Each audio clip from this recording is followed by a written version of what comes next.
Are we ready? Well, thank you all for being here today. I'm honored to be here with my counterparts, the foreign ministers of Rwanda and the Democratic Republic of Congo, to witness the Declaration of Principles for Peace in the Eastern DRC. It's a declaration that establishes a fundamental understanding of regional governance, security, economic frameworks, and to end the fighting and allow the region to reach its full potential. The eastern part of the Democratic Republic has seen 30 years of conflict. Durable peace and long-lasting economic development is not going to be easy, but it is important. And having both of my counterparts here, of the foreign ministers of these respective countries, demonstrates the beginning of a strong commitment to having the conversations that we need to have in order to reach a resolution. I'm proud to work for a president who's made peace, stable global peace, a priority of this administration. And today is evidence of that. He wants to see a peaceful resolution in many parts of the world, but he wants to see a peaceful resolution here, and we want to play a constructive, productive, and important and key role in ensuring that that can happen. And a durable peace in the Great Lakes region will open the door for greater U.S. and broader Western investment, which will bring about economic opportunities and prosperity. And it will also help advance President Trump's prosperity agenda for the world. It's as they call it, a win-win for everyone involved, for the United States, for the Democratic Republic of Congo, and for Rwanda. Our firms are good corporate citizens, American firms, and they'll bring good governance and ensure responsible, reliable supply chains for things like critical minerals that benefit regional governments and our partners and allies as well. This economic development, combined with durable peace, and I would say durable peace comes before economic development. It's impossible to do without the peace. It will also allow millions of displaced people to return to their homes, to safer communities, with new economic opportunities that have escaped generations. The African Union and regional economic communities in Africa have done incredible work, and we need to recognize that in bringing parties together and laying the foundation for these talks. Our government here is focused on energizing these efforts. So we're going to be in close contact with our African Union partners to make sure we can bring this to fruition and to see that this better future reaches everyone.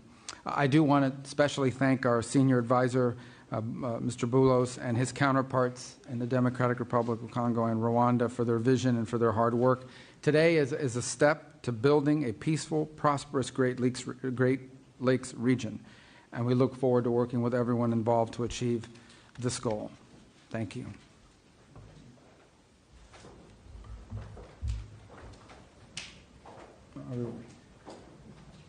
Okay, perfect. Thank you. Mr. My apologies. I should have turned to No. you. My apologies. I was looking. That was. No worries. Thank you. Mr. Secretary of State, Honorable Senator Marco Rubio, His Excellency Mr. Olivier Nduhungirehe, Minister of Foreign Affairs of the Republic of Rwanda, Excellencies, distinguished guests, ladies and gentlemen, today marks not an end but a beginning, a necessary step towards peace taken with resolve and purpose.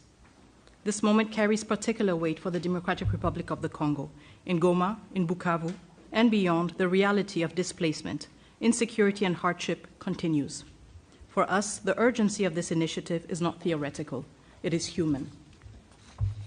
We signed this Declaration of Principles not as a symbolic gesture, but as a political commitment, a reaffirmation of principles enshrined in international law, and most recently echoed in the UN Security Council Resolution 2773, a resolution calling for the immediate, unconditional, and verifiable withdrawal of all foreign troops from sovereign territory of the DRC.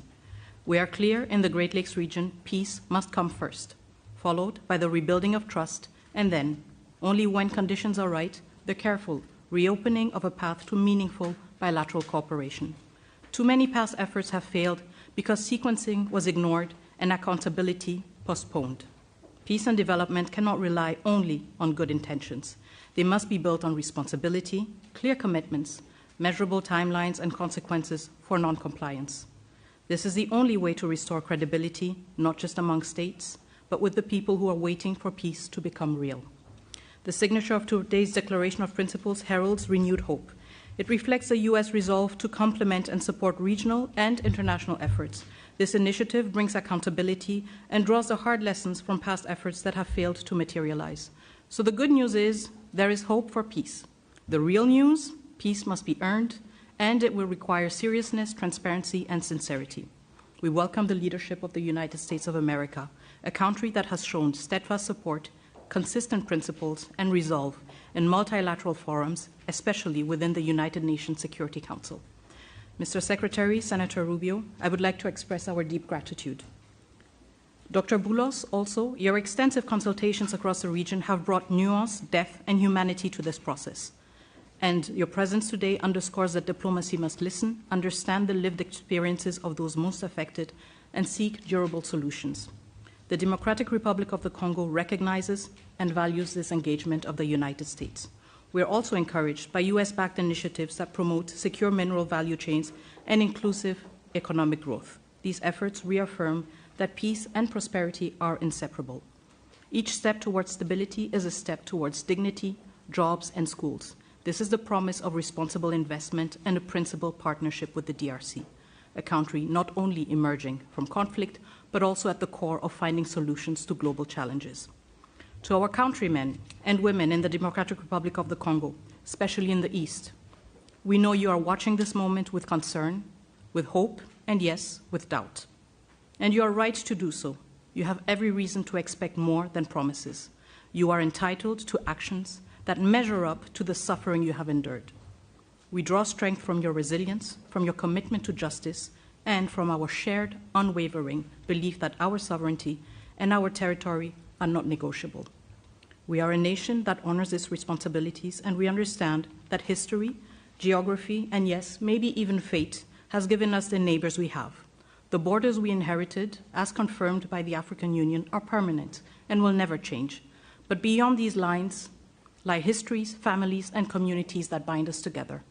This shared heritage calls for maturity, restraint, and the wisdom to recognize that peace is not weakness, it is strength. Once again, we stand at crossroads, with peace within reach, and we, the Democratic Republic of the Congo, are determined to move forward, building on the lessons from the past. We stand as a nation dedicated to achieving lasting peace. We welcome the support of a strong partner by our side.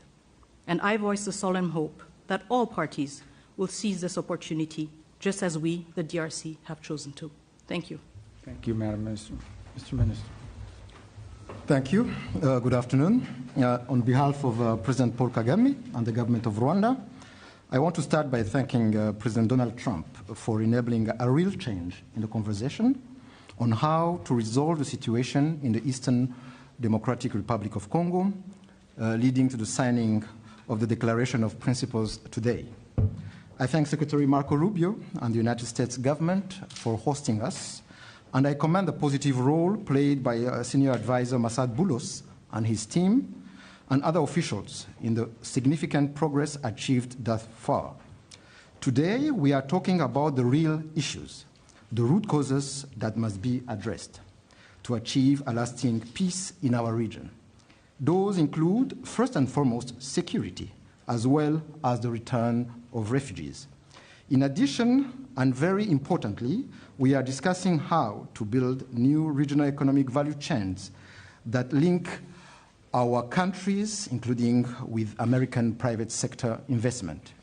Our goal is a secure region, free of violent ethnic extremism, which is well governed. Working together, our region can be an engine of prosperity for all our peoples and indeed Africa as a whole.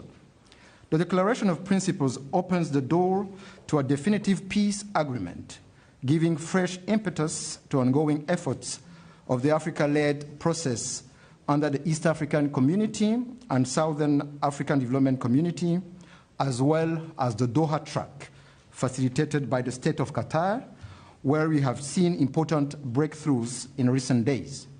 Our common aim is to conclude a comprehensive peace agreement as soon as possible. But there are no shortcuts or quick fixes, and we have to do the hard work to get it done right, once and for all. Rwanda is committed, and we are ready to continue working together with all the partners in of this initiative. I thank you all. Thank you. All right. There he is. Secretary Rubio is signing as a witness the Declaration of Principles between the government of the Democratic Republic of the Congo and the government of the Republic of Rwanda. This declaration commits the parties to mutual recognition of sovereignty and territorial integrity, addressing security concerns, promoting regional economic integration, facilitating the return of displaced persons, supporting MONUSCO, and drafting a peace agreement. These are serious commitments from each side. The Secretary's presence here today as a witness signifies the importance the United States places on resolving this conflict to ensure both countries and their people prosper. We're looking forward to working with both sides to further our existing partnerships and foster win-win outcomes for all.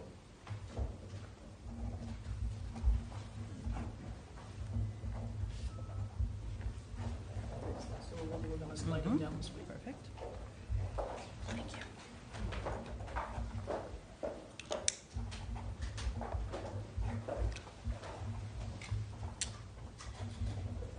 Thank you. Thank you.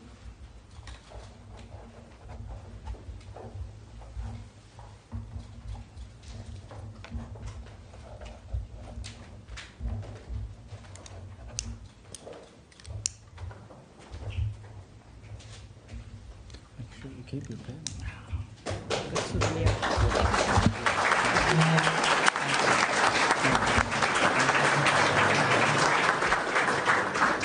Thank you very much. Thank you so much. This concludes the ceremony. Thank you. For your excellencies, please. Thank you. One question for the entire continent. Congratulations. Thank you.